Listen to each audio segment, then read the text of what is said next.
अस्सलाम वालेकुम व्यूवर्स, कैसे हैं आप। उम्मीद करती हूँ आप सब ठीक होंगे और आपकी दुआ से हम सब भी ठीक हैं। अगर आप मेरे चैनल पे नए हैं तो इसको लाइक शेयर और सब्सक्राइब ज़रूर कीजिएगा। ये मैंने वीकेंड की वीडियो बनाई थी, फ्लावर शॉप थी वहाँ पे गए थे और स्वीट शॉप थी और आज वीकेंड को खूब इंजॉय किया। सारी वीडियो मैंने आपके साथ शेयर किया। उम्मीद है कि आपको अच्छी लगेगी वीडियो। अच्छी लगे तो नीचे कमेंट में ज़रूर बताइएगा और इसको शेयर ज़रूर कीजिएगा। कुछ व्यू हैं घर वापस आते हुए रोड के बनाए थे। वो साइड पे समुंदर है और एक साइड पे गाड़ी चली है, तो उसकी भी वीडियो मैंने बनाई थी। उम्मीद है कि आपको वीडियो अच्छी लगे। आज मैं आपके साथ एक बात शेयर करूंगी और उसका टॉपिक है कि अल्लाह ताला ने हमें नमाज़ पढ़ने का जो तोहफ़ा दिया है वो कितना अनमोल है। तो हमारा नमाज में क्यों नहीं दिल लगता। सबसे पहले हम पर नमाज फ़र्ज़ की गई है, तो यही हमारा सबसे पहला रुकन है कि नमाज। तो हमारा उसी चीज़ में दिल नहीं लगता और हम उसको ऐसे करते हैं, कोई बात नहीं, कल से शुरू करूँगा, परसों से करूँगा, अगले जुम्मे से करूँगी। तो मतलब ये है कि हमारा क्यों नहीं दिल लगता नमाज में, कि इसकी वजह क्या है।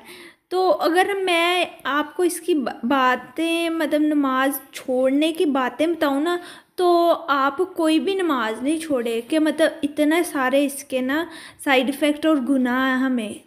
और इसके अगर मैं आपको फ़ायदे बताऊँ और इसके जो हमें इनाम मिलने हैं वो आपको बताऊँ, तो हम कोई भी नमाज ना छोड़ें।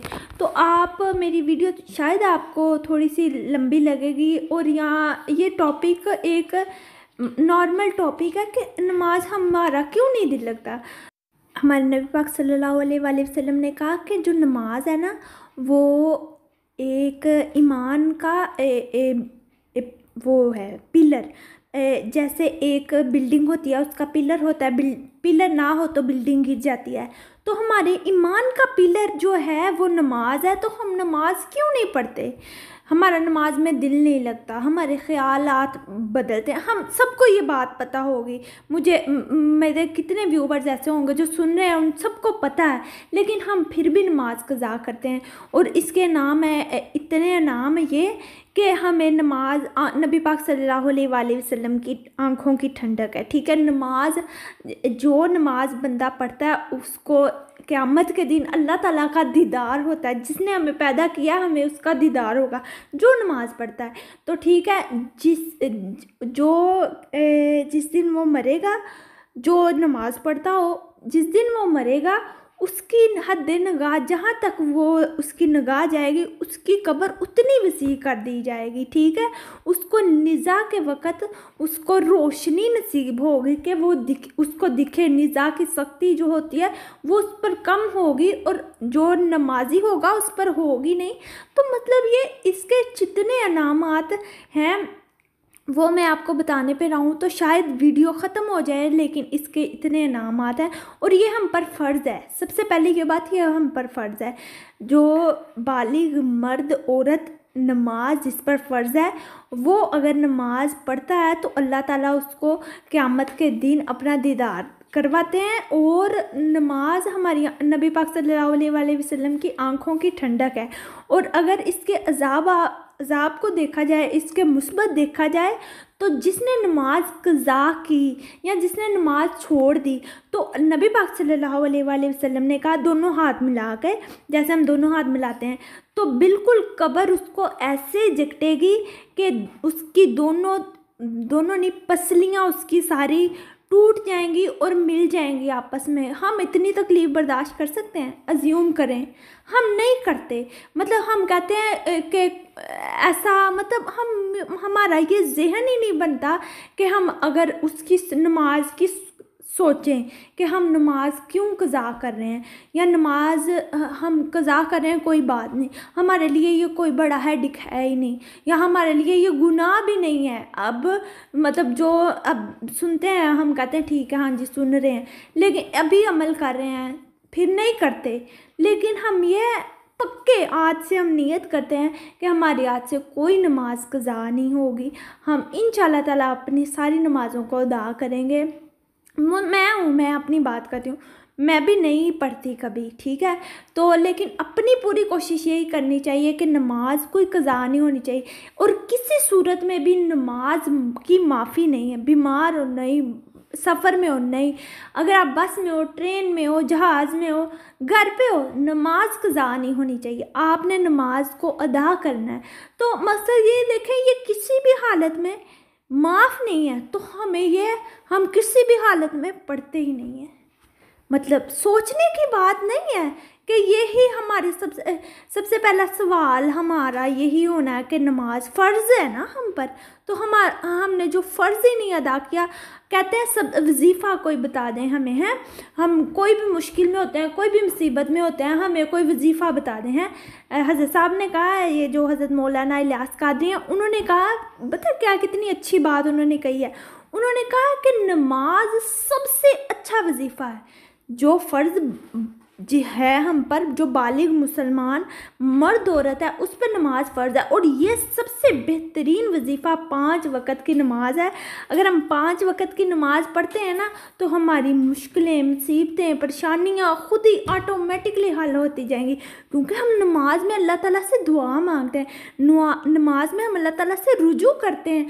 तो हम क्यों नहीं नमाज पढ़ते? मतलब आज का वो हमारा जहन ही नहीं बनता। मतलब मैं ये बात कर रही हूँ, उम्मीद है कि कितने बंदों को ये बात पता होगी कि नमाज कितनी इम्पोर्टेंट है हमारे लिए, और हम बड़ी आसानी से उसे कज़ा कर रहे हैं, इग्नोर कर रहे हैं, कह रहे हैं कल करेंगे, परसों करेंगे। आज हमारे बच्चों को हमें यही है, कार्टून देख लें, टीवी देख लें, नमाज की तरफ कोई ध्यान नहीं है। हम उनको कहें पढ़ें, जब हम खुद नहीं पढ़ेंगे वो कैसे पढ़ेंगे? वो देखेंगे हमें तो वो इंशाल्लाह ताला ऑटोमेटिकली पढ़ेंगे। हमारी आने वाली नस्लें नेक हो जाएंगी। सिर्फ हम पर डिपेंड करता है हम उनके सामने क्या प्रेजेंट कर रहे हैं। अगर हम उनके सामने कुछ अच्छा कर रहे हैं तो वो इंशाल्लाह ताला अच्छे बनेंगे।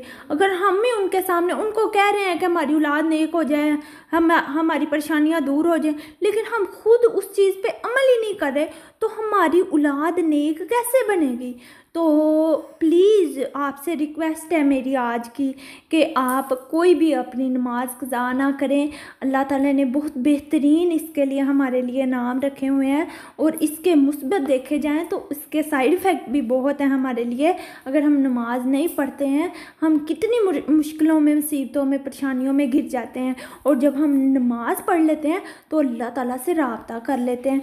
तो देखें, जो बंदा नमाज पढ़ता है ना, जिस बंदे को नमाज की आदत है, उसकी एक नमाज कज़ा हो जाए ना, उसको ना बेफिक्री सी फिक्र उसको होनी शुरू हो जाती है। और जब वो नमाज पढ़ लेता है ना, तो उसको बेफिक्री हो जाती है कि अब मैंने अपना जो फ़र्ज़ था वो अदा कर लिया है। वो बिल्कुल ऐसे ही जैसे मैंने खाना खाया था और अब मेरी भूख ख़त्म हो गई है।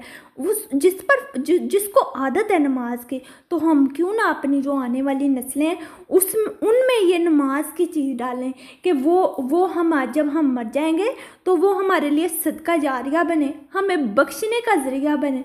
हम उनको इतनी उनकी अच्छी तरबियत कर दें, जब हम वो दुआ करें या ना करें, जब वो नमाज में ही अत्तहियात पढ़ते हैं तो उसमें सारी दुआ आ जाती है। उसका तर्जुमा सुने तो उसमें सारी दुआ आ जाती है कि अल्लाह ताला मेरे वालिदैन की मग़फ़िरत कर दे। तो मकसद ये, हमें और कुछ करने की ज़रूरत नहीं है। हमारी अगर आखिरत सुधर जाएगी, मतलब हमें दुनिया की फ़िक्र है, हमें क्या हमारी अच्छे बेडरूम हो, हमारे अच्छे वॉशरूम हो, अच्छे बिस्तरे हो, हमने क्या करना है? जब हमारी आखिरत ही ख़राब हो जाएगी तो हमने इन चीज़ों का क्या करना है? कोई फ़ायदा नहीं है इनका। तो बराए मेहरबानी प्लीज़ जो मुझे सुन रहे हैं वो नमाज पे कंसंट्रेट करें। आज मैं वीडियो बना ही इसीलिए लिए रही हूँ कि नमाज, मैं आज अपना टॉपिक इतना कर दूँ कि जो मेरे सुनने वाले हैं वो नमाज को कहें हमने कज़ा नहीं करनी। और मैं अपनी बात को रुजू करती हूँ दोबारा। मैंने ना वीडियो में बोला है कि उसका मुस्बत तो अच्छा होता है ना, मुस्बत नहीं, उसका ओपोज़िट। मतलब अगर हम अच्छे नमाज के फ़ायदे हैं तो उसके ओपोज़िट, उसके गुनाह भी बहुत ज़्यादा है। मैंने ऐसा नहीं बोला, मैंने मुस्बत बोल दिया था। हम पक्की सच्ची नीयत करते हैं कि आज से हमारी कोई नमाज कज़ा नहीं होगी इंशाल्लाह ताला। और उम्मीद है कि आपको मेरी वीडियो अच्छी लगे तो इसको शेयर ज़रूर कीजिएगा। दुआओं में याद रखिएगा, अपना बहुत सा ख्याल रखिएगा। ओके जी, अल्लाह हाफिज़।